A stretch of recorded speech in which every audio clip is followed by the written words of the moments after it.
Bismillahirrahmanirrahim. Assalamualaikum warahmatullahi wabarakatuh. Selamat malam teman-teman. Pada kesempatan kali ini saya akan mempresentasikan mengenai Internet of Things dengan membuat sistem monitoring hidroganik padi.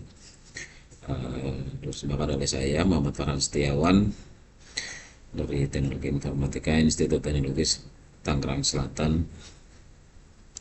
Oke, pendahuluan kenapa kita membuat eh,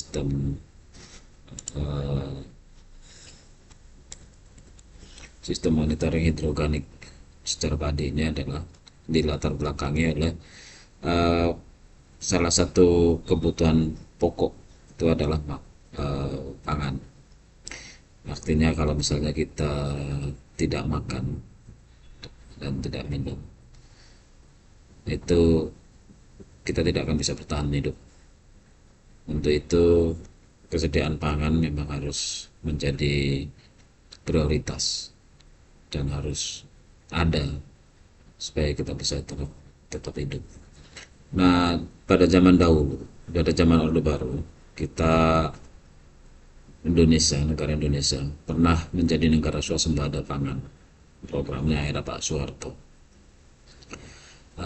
Di sana artinya bahwa negara Indonesia sudah melimpah hasil pangannya, hasil panen sampahnya. Tapi seiring berjalannya waktu, eh, sudah sulit untuk dibayangkan bahwa kita akan menjadi negara swasembada pangan lagi, karena semua lahan-lahan sawah itu sudah berubah menjadi warehouse, sudah menjadi pabrik, sudah berubah, dan orang-orang para petani pun sudah malas untuk uh, melanjutkan profesi dia sebagai petani karena pupuk mahal, kemudian dan di tengah terhimpitnya ekonomi yang semakin menghimpit seperti ini, karena panen pun dalam satu tahun hanya 2-3 kali. Itulah sehingga menjadi, ya udahlah, dijual aja lah tanahnya, yang mendapat lebih dan mungkin bisa digunakan untuk berdagang, dan ternyata untuk hasilnya tidak sesuai dengan yang diharapkan. Tapi ada kabar gembira karena pada tahun 2020 lepas, ada seorang warga di Magelang, dia berhasil membuat terobosan, yaitu menanam padi dengan bahan terbatas. Ya, ini mungkin bukan hal yang baru, dia hanya melanjutkan inovasi-inovasi dari sebelumnya, yaitu menggunakan uh, metode hidroponik. Artinya saja, biasanya untuk hidroponik untuk tanaman-tanaman uh, palawija gitu, uh, untuk tanaman apa itu, sawi, dan untuk sayur-sayur seperti itu loh. Nah, belum dibuat untuk padi, dan dia sebenarnya berhasil menggunakan bukan fully hidroponik, tetapi ditambah dengan zat organik untuk pupuknya. Jadi dia berhasil bukan hanya membuat sistem sawah di lahan yang sempit, tetapi dia juga berhasil untuk memperbanyak frekuensi panen menjadi 5 kali dalam setahun. Ini suatu prestasi yang cukup gemilang, sehingga kalau misalnya diterapkan di tiap-tiap rumah yang punya halaman yang agak lebar, itu mungkin impian menjadi swasembada pangan akan bisa terrealisasi. Tapi ya susah. Tapi paling tidak dengan halaman yang sempit, bisa untuk satu keluarga itulah, tidak perlu menunggu atau tidak perlu impor beras lagi lah, membeli beras-beras impor lah. yang sekarang ini tengah marak. Oke, masalahnya dalam pengembangannya atau prakteknya rata-rata masih menggunakan secara tradisional atau pengamatan secara fisik. Kadang-kala takutnya kalau misalnya menggunakan cara tradisional ini kan, kalau misalnya pemilik lahan itu sedang pergi agak lama, maka sudah kacau lah. Nanti masalah airnya udah habis, kemudian masalah pumpnya tersumbat. Nah, seperti itu, tiba-tiba waktu dia kembali, ternyata padinya sudah menguning atau malah membusuk. Nah, itu masalah-masalah kalau misalnya dilakukan secara tradisional. Dan tujuan penelitian ini adalah membuat simulasi sistem monitoring sawah hidroponik. Jadi meskipun pemiliknya sedang pergi yang cukup lama, maka dia masih bisa memonitor sehingga dia bisa meminta temannya atau meminta orang yang untuk bisa merawat. Ini kurang, tolong airnya diganti, tolong airnya ditambah mineral ini. Dia akan bisa meskipun dia tidak berada di rumah. Oke. Desain dan implementasi DEUS. Oke, balik lagi kita ke definisi daripada hidroganik itu sendiri. Merupakan sistem pertanian hidroponik. Betul, memang pertanian, tapi menggunakan sistem organik yang menjadi babak baru. Ini penemuan ini bisa mematahkan mitos bahwa hidroponik hanya bisa dilakukan oleh menggunakan pupuk kimia dan sintetis. Biasanya dicampur di dalam air pupuk-pupuknya itu, dan biasanya memang pupuk kimia. Untuk implementasinya sistem ini kita menggunakan simulator controller dan sensornya dari website Bokwi. Kemudian untuk dashboardnya kita menggunakan blink.cloud. Oke. Komponen utama daripada sistem ini adalah controller ESP32. Kemudian controller ini merupakan otak dari sistem ini, yaitu menangkap semua informasi yang disajikan oleh sensor, kemudian diterjemahkan dari sinyal-sinyal fisisnya menjadi sinyal digital, dan kemudian dikonvert menjadi satu parameter yang kita tahu, kita paham. Ini TDS-nya berapa, ini temperaturnya 30 derajat Celcius, kemudian ini flow-nya 500 ml per menit.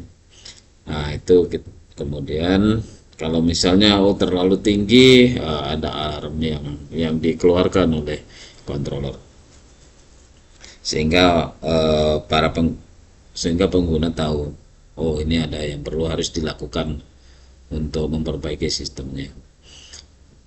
Kemudian sensor TDS, ya ini bahwa fungsi tadi TDS ini untuk mengukur dan menentukan kualitas daripada air, karena sistem air yang bagus, kita berharap bahwa air yang bagus akan disirkulasikan ke dalam sistem secara terus-menerus kontinu, sehingga setiap tanaman dari ujung sampai ke ujung itu mendapatkan nutrisi yang sesuai, yang sama. Intinya kalau misalnya semuanya dapat dari ujung sana, maka hasil panen dari padinya itu pun akan merata, dan kualitas dari padinya sendiri atau berasnya nanti akan menjadi bagus. Kemudian sensor flow ini untuk menentukan bahwa supaya air itu tak terlalu deras dan juga tak terlalu lambat. Kalau terlalu deras, nanti tanamannya itu tidak akan sempat untuk menangkap nutrisi-nutrisi yang ada di dalam air. Sedangkan kalau terlalu rendah, Itu seakan-akan menggenang, airnya menggenang, nutrisinya hanya di ujung sebelah depan menggenang, justru malah akan menimbulkan jentik-jentik nyamuk di situ. Ini yang kita hindari. Nah, kemudian sensor level air. Sensor level air ini diperlukan kalau supaya kan namanya ada air gitu kan dalam satu wadah, mesti ada evaporasi, ada menguap gitu kan. Kalau misalnya secara terus menerus, air itu bisa jadi akan habis, atau mungkin pada kita tidak ada ketahuan di ujung di atau di tempat-tempat yang tertentu ada kebocoran air, maka dia akan menitik di sana, bisa air levelnya habis, kita tidak sadari, tiba-tiba oh habis. Nah, makanya kita perlukan level air. Kalau misalnya levelnya sudah di bawah standar yang kita sudah tentukan, akan ada alarm. Oh ya, air habis, maka ownernya harus men-top up. Kemudian pump ini merupakan komponen penting untuk mensirkulasikan vitamin atau nutrisi ke semua penjuru makanan. Pump. Kemudian sensor suhu untuk mengetahui suhu ruangan. Kalau terlalu panas cepat mengering kan. Desain reagensnya seperti ini. Jadi kita menggunakan level sensor menggunakan ultrasonic. Jadi nanti dalam satu wadah itu ada satu plate yang mengapung, dia akan mengikuti level daripada air naik atau turun, ditembak oleh ultrasonic kita itu tembak jaraknya. Kalau semakin ke atas maka jaraknya akan semakin dekat, maknanya penuh full. Kemudian kalau misalnya semakin jauh, dia akan nembakin oh ini airnya sudah mulai mengering. Kemudian kita mau menggunakan pump, karena pump saya belum tahu gimana cari library pump, maka saya pakai LED saja. Prinsipnya sama, pump kita pakai relay di sini. Mungkin hanya saja nanti kalau misalnya kita pakai pump, mungkin tegangannya akan commandnya perlu dirubah loh. Ya, kita pakai yang mungkin kalau misalnya pumpnya AC, makanya itulah kenapa kita pakai relay, karena gini di sini nanti tergantung dari pump itu dia mau pakai DC atau pakai AC atau mau pakai tegangan berapa. Yang pasti dia tidak akan pakai 5 volt, nggak akan kuat, dan kita tidak akan mengambil tegangan daripada ISP-nya sendiri karena jelas tidak akan kuat. Ini current yang atau arus yang dikeluarkan dari ISP sendiri itu sangatlah kecil, nggak akan mampu. Makanya ini kita buat relay, sehingga dari relay itu kita bisa menghubungkan atau terminasi ke sumber power yang lebih besar. Nah, kemudian selanjutnya adalah alarm. Alarm ini kita bisa pakai LED atau bisa pakai buzzer, bisa. Prinsipnya sama saja, tapi saya di sini pakai LED. Nah, kemudian TDS sensor, saya tidak tahu TDS sensor di dalam buku ini pakai sensor yang seperti apa. Jadi maka saya simulasikan sebagai menggunakan potentiometer. Kemudian sensor flow pun sama, di buku ini saya tidak mengetahui atau menggunakan apa, maka saya simulasikan menggunakan potentiometer juga. Jadi nanti range-nya pun disesuaikan dengan kapasitas dari pump sendiri. Kemudian dari sini kita menggunakan ESP32, di mana ESP32 ini juga ada fasilitas WiFi-nya. Nah, sehingga itu yang kita perlukan supaya semua data-data ini bisa terkoneksi ke server di Blink. Servernya. Kemudian komponen selanjutnya adalah suhu dan kelembapan sebenarnya di HT22 ini. Dia bisa mengukur temperatur dan juga kelembapan. Oke, selanjutnya adalah desain dashboard. Ini yang server di Blink. Kita menggunakan Blink dari cloud. Eh, di sini kita untuk yang versi free di Blink ini kita hanya mempunyai 1 2 3 4 5, hanya diberi limit 5 data stream saja. Kalau mau lebih daripada 5 kita harus upgrade. Nah, ini sebenarnya ada yang perlu ditambah sebenarnya, adalah yaitu pH meter. pH meter ini fungsinya karena hidroponik, di atasnya itu adalah tanaman, dan kemudian di bawahnya itu adalah hewan, ikan, misalkan macam-macam. Jadi prinsipnya kita menggunakan nutrisi yang dari buangan daripada ikan-ikan ini untuk disalurkan ke tanaman-tanaman. Nah, kita perlu perlu ukur atau monitor air itu juga. Jadi kadang kalau misalnya terlalu asid, terlalu asam, maka ikan pun bisa mati. Dan inilah bagusnya hidroponik ini, kita selain dapat nasi juga dapat lauk berupa ikan, dan juga ada satu lagi aku lupa, nanti kita bahas. Oke, kita balik lagi ke desain dashboard.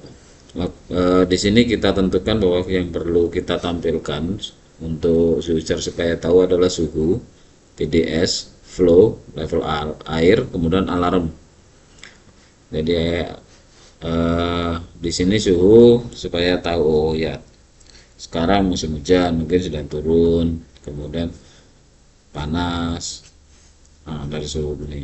Kemudian dari TDS ya itulah untuk mengetahui kualitas daripada air. Oh, oke, air sedang masih baik, masih kondisi baik, boleh continue 1 minggu lagi atau karena ternyata airnya sudah buruk nih.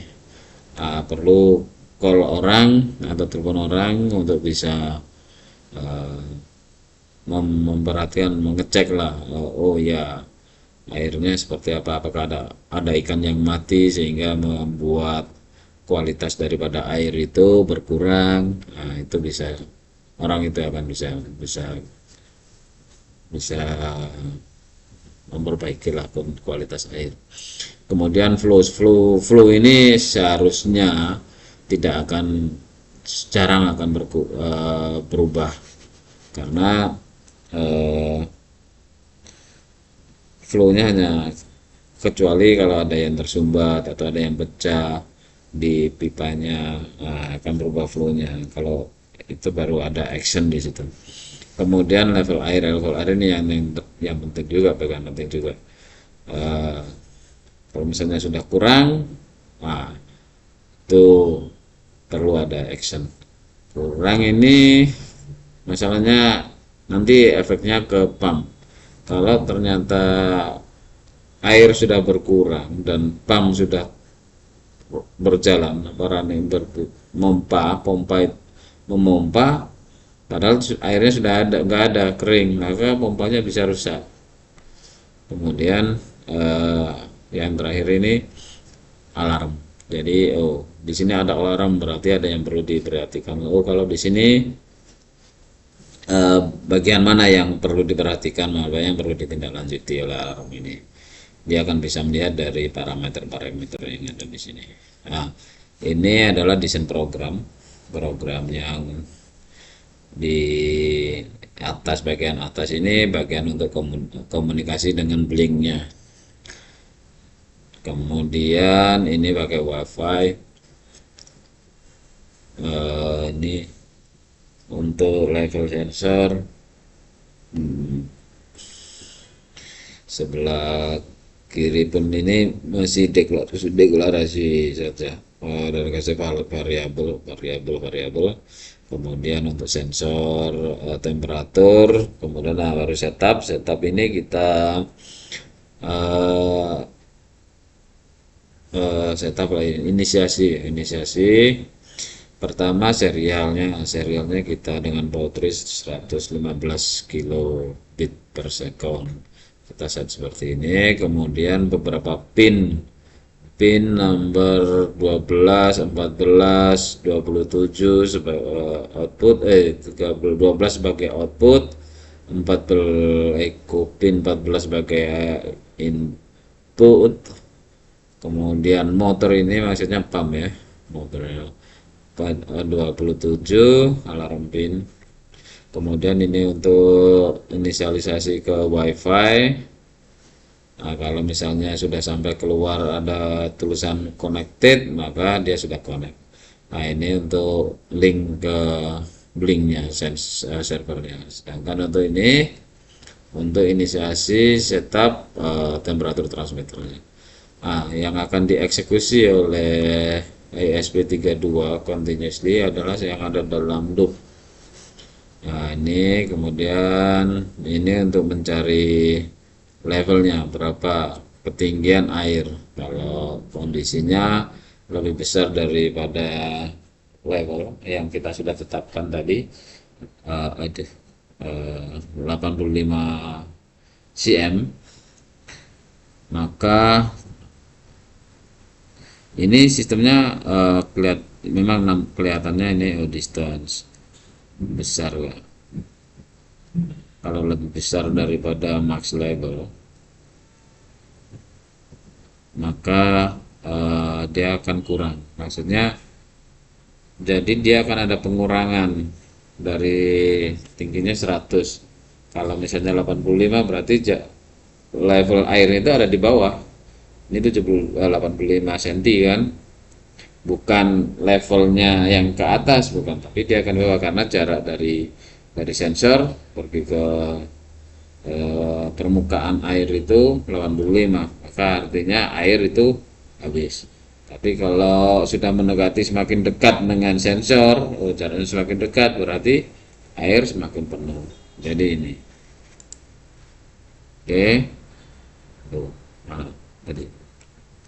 Nah ya ini, kemudian ini yang saya tadi simulasikan menggunakan potentiometer untuk TDS, kemudian flow meter pun juga sama dengan asumsi range-nya adalah 0 sampai 1000 TDS. Kemudian untuk flow-nya juga sampai 1000 ml per menit.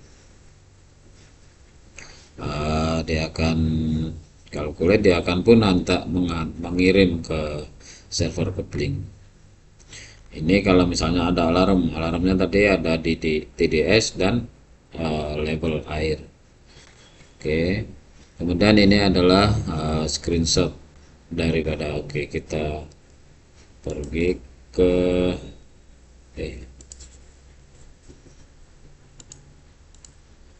ini sistemnya yang walkie yang sudah kita buat. Oke, kita simulasikan. Dia pertama dia akan mencari WiFi. Ini dia mengcompile ini programnya, ada di yang sudah kita buat tadi. Agak lama. Ini di sini kita menggunakan library Blink dan juga DAT sensor untuk library-nya Blink dan itu dua itu saja. Nah, di sini sudah mulai terkoneksi. Dia sudah mulai mau mencari WiFi-nya. Aduh, nah dia sudah terconnected, sudah terhubung oleh server. Nah, di sini dia akan terus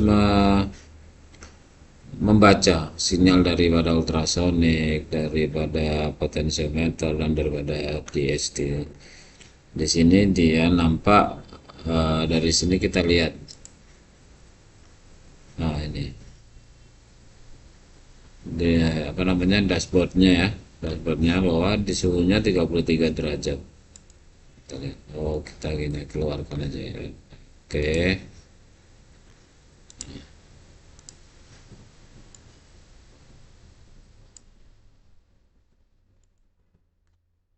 Ya. Temperaturnya 33. Aduh, kok gini. Eh, apa? Eh. Ini nggak bisa dikecilkan ya. Oh, ini nih, kolaps. Oke, nih. Oh,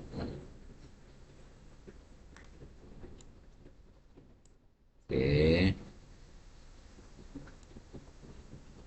yang kecilkan lagi. Ya, nampak. eh suhunya 33 derajat di sini. Rangkaian ini pun dia mengirim serial kepada sini. Jadi temperaturnya 33 derajat, kemudian TDS-nya adalah 685. 685 ini merupakan terlalu tinggi ya, makanya keluar alarm ini. Makanya oke, kita harus kecilkan, eh, atau kita campur lah, kita tambah air atau tukar air, kemudian dia akan turun duk, duk, duk, duk, duk, duk, duk, duk, duk, duk, duk, duk. Nah, jadi 99 nih. Sorry, TDS 99. Oh, nanti sama dengan flow nya kasih 100. Oh, 200. Oke, masih dalam kondisi batas aman 200. TDS di sini pun tertampil 200. Nah, kemudian alarmnya mati. Nah, karena level TDS-nya sudah normal. Sekarang kita lihat kalau misalnya levelnya turun. Levelnya turun nih. Duk duk duk duk duk duk duk duk duk duk. Duk. Ah ya, habis. Woi, salah ini, terbalik ya ini harusnya. eh Harusnya nih 100 dikurangi nih. Oke, oke, oke, oke, sabar, sabar. Daftar yang kita. Nah, ini bisa nggak ya? 100 kurang ya gitu. Coba berbeda itu. Coba kita reload lagi.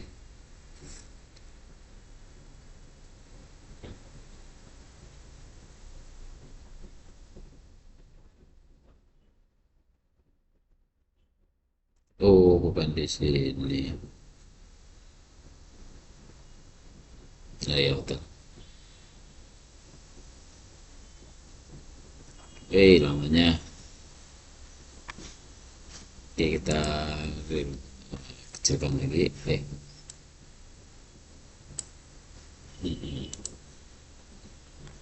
Maka ini harusnya, sorry, ini harusnya jadi 4 cm nanti. Koneksi ke wifi, connected. Ya kan, jadi 4 cm. Maka waduh, levelnya ada cuma sedikit nih, 4 cm nih. Maka alarm keluar, harus ditambah top up lagi nih airnya. Karena arah di top up ini semakin mendekat nih, pelampungnya ke atas, ke atas. Ketik, ketik, ketik, ketik, ketik, ketik, ketik, ketik, ketik, ketik, ketik, ketik, ketik, ketik. Iya, ternyata apa? Eh, Alarmnya sudah hilang. Nih, sudah hilang. Oh, levelnya udah tinggi lagi. Oke. Nah, ya, sudah 60%, 60 cm. Nah, oke, aman sekarang level air. Nah, kemudian pump boleh. Oh iya, tadi ada satu lagi. Kalau misalnya ini turun, habis habis habis habis habis habis habis habis habis habis. Ting, ada alarm datang. Ting. Ini pump mati sebelah kiri. Karena apa? Karena kita tidak mau pump kita rusak. Karena dia running tanpa ada air di situ. Nah, oke. Jadi seperti itu. Ini tadi sudah pump sudah, TDS sudah, ini flow ini. Nah, ya di sini kita tukar-tukar, di sini 225, di sini pun sama 225.